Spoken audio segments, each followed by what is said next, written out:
Selamat datang di channel Artikel View.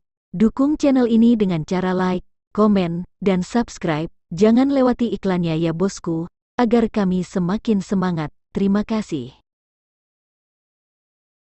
Episode 193, Kisah Seorang CEO Muda yang Berpura-Pura Culun. Setelah keluarga Kauri turun, mereka masuk ke mobil yang diatur oleh Hendrik, tetapi kecuali Ariel, tidak ada orang lain yang tahu tentang ini. Kapan kamu punya teman di Kabupaten Sunda? Kauri duduk di sebelah Ariel dan bertanya dengan rasa ingin tahu, karena Ariel hanya datang ke Sunda sekali, bagaimana bisa ada teman? Mobil itu penuh dengan barang bawaan. Kaki Ariel hampir menyentuh kaki Kauri. Baginya, ini adalah kontak intim khusus, dan dia tidak bisa menahan perasaan rusak kecil di dalam hatinya. Kauri jelas tidak peduli tentang ini, dan itu bahkan lebih aneh ketika dia melihat keringat di dahi Ariel. Apa yang membuatmu gugup? Apakah teman ini seorang wanita? Kauri terus bertanya. Tidak. Ariel dengan cepat menggelengkan kepalanya dan berkata, dia laki-laki. Saya pernah bertemu di Bandung sebelumnya, dan sekarang berkembang di Kabupaten Sunda. Apakah seksi? Kauri menatap dahi Ariel. Keringat berangsur-angsur meningkat, dan hatinya menjadi semakin aneh. Tidak, ada AC di dalam mobil, itu keren. Ariel berkata dengan datar. Pada saat ini, Kauri melihat bahwa anggota badan Ariel tampak agak kaku, dan dia tidak berani bergerak ketika dia melihat bahwa kakinya berada di sebelah kaki Ariel. Akhirnya menyadari mengapa dia gugup. Bukankah itu hanya menyentuh kaki bersama-sama? Dia bisa melakukannya. Mulut Kauri menunjukkan senyum tipis, dan dia dengan sengaja mencondongkan tubuh ke arah Ariel lagi. Setelah melihat air liur Ariel dengan jelas, dia yakin dengan alasan mengapa Ariel gugup. Selanjutnya, Kauri membuat berbagai gerakan kecil. Menggosok dan bergerak dengan sengaja, membuat hati Ariel berdesir. Sepertinya dia jatuh cinta dengan permainan ini. Kauri juga berpura-pura meletakkan tangannya di kaki Ariel tanpa sengaja, dan dia bisa merasakan anggota badan Ariel kaku. Ketika dia akan mencapai tujuannya, Kauri menempel di telinga Ariel dan menghela nafas. Apakah nyaman di sebelahku? Ariel merasakan panas yang keluar dari telinganya, hampir tersentak, dan buru-buru berkata, kami, cepat keluar dari mobil. Ketika mobil berhenti, Ariel melarikan diri, dan Kauri tertawa terbahak-bahak. Lina dan William tidak tahu apa yang terjadi. Melihat Kauri tertawa gila, mereka bertanya dengan aneh, apa yang kamu lakukan, apa yang lucu? Kauri menutupi perutnya. Dia benar-benar tidak menyangka bahwa tindakan kecil seperti itu akan membuat Ariel tak tertahankan. Sepertinya dia tidak pernah keluar untuk bermain. Mungkin dia sama dengan dirinya sendiri, dan dia masih perjaka dan perwan. Tidak ada, hanya senang, kata Kauri.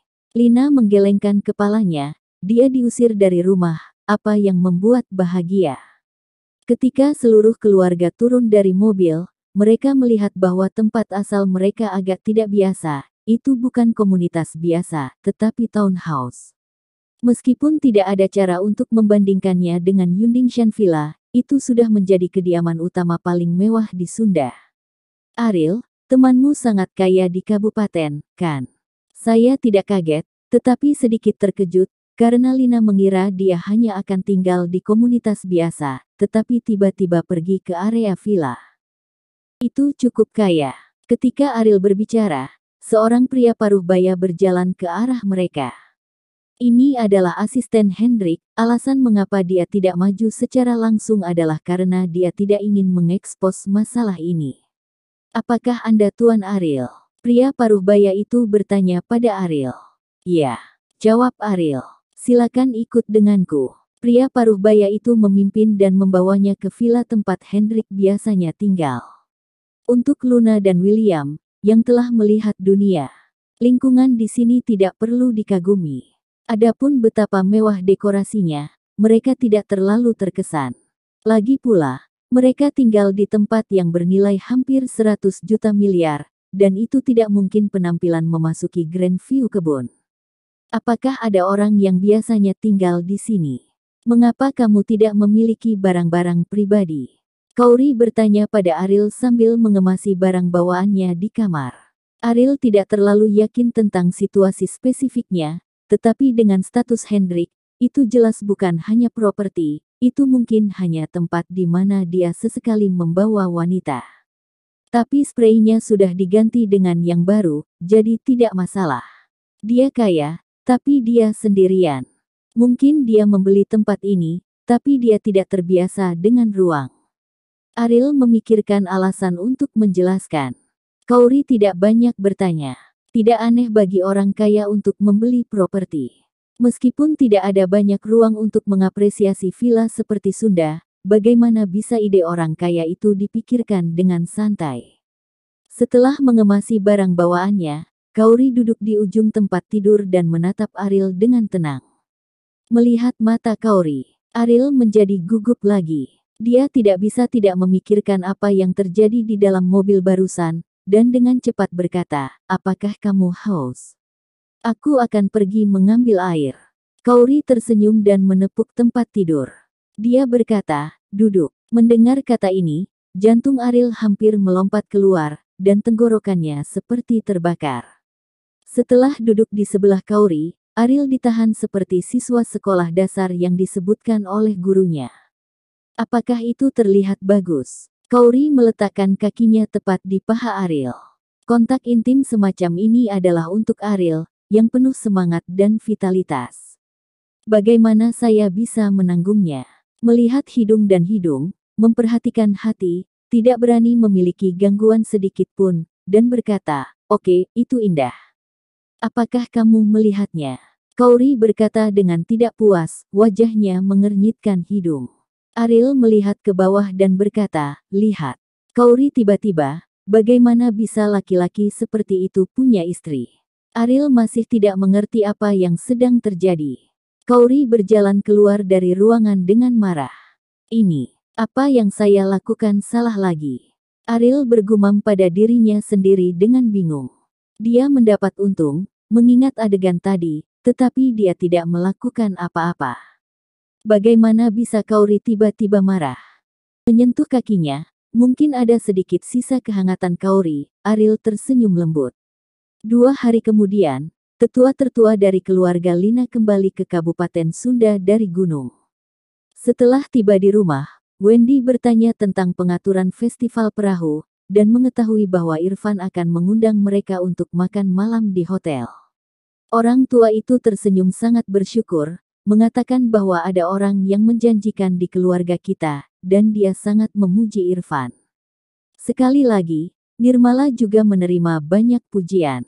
"Ngomong-ngomong, kapan Lina akan tiba tahun ini?" Wendy bertanya. Meskipun Lina tidak membawa manfaat apapun bagi keluarga setelah menikah dengan keluarga Wijaya, bagaimanapun juga itu adalah putrinya, dan dia masih merindukan Lina untuk festival semacam ini. "Kakek, Bibi Lina telah menelepon tahun ini dan berkata dia tidak akan datang," kata Nirmala. "Tidak datang? Kenapa tidak datang?"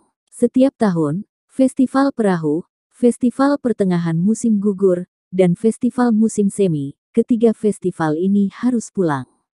"Apakah dia lupa?" Wendy berkata dengan ekspresi tidak puas. "Kakek, saya mendengar bahwa Kauri saat ini bertanggung jawab atas perusahaan keluarga Wijaya. Mereka sangat sibuk, jadi bagaimana mereka bisa membawa kita ke hati mereka?" Nirmala berkata dengan nada aneh. Lelaki tua itu mendengus dingin, mengeluarkan telepon dan berkata, "Tidak ada aturan sama sekali, apakah hebat menjadi orang yang bertanggung jawab?" Melihat Wendy ingin menelepon Lina, Jeremy menghampiri cepat dan segera dia meraih telepon dan berkata, "Ayah, dia tidak menganggap kita serius lagi. Apakah Anda ingin mengundangnya secara langsung? Dia tidak memiliki wajah yang begitu besar. Beri aku telepon, dan aku akan memarahinya. Dia sangat menjanjikan bahwa dia bahkan tidak peduli dengan orang tuanya," kata Wendy. "Kakek, jangan ganggu mereka. Mungkin Kauri telah menghasilkan banyak uang sekarang, dan dia tidak pernah berpikir untuk kembali. Tidak apa-apa jika tidak mengenali kerabat ini di masa depan," kata Nirmala. Wendy sangat marah sehingga dia meniup janggutnya dan menatap, dan berkata, Kauri dulu berperilaku cukup baik, tetapi saya tidak berharap bahwa sekarang dia bahkan tidak memperhatikanku, seberapa menjanjikan. Saya tidak tahu bagaimana orang yang berbakti dapat memiliki banyak janji, mengandalkannya untuk menikahi Ariel tidak akan pernah berhasil. Kakek, bukankah aku punya Irfan? Kauri dan yang lainnya tidak ada hubungannya dengan kita, selama Irfan menghormatimu dengan baik di masa depan. Nirmala berkata sambil tersenyum. Wendy memandang Irfan, dan dalam suasana hati yang lebih baik, dan berkata, jika Ariel memiliki 1/10 dari milikmu, itu akan bagus, tetapi pengecut ini mungkin bukan apa-apa dalam hidup ini. Jika mereka tidak datang, orang tua itu tidak akan hilang dari pandangan atau terganggu. Bersambung.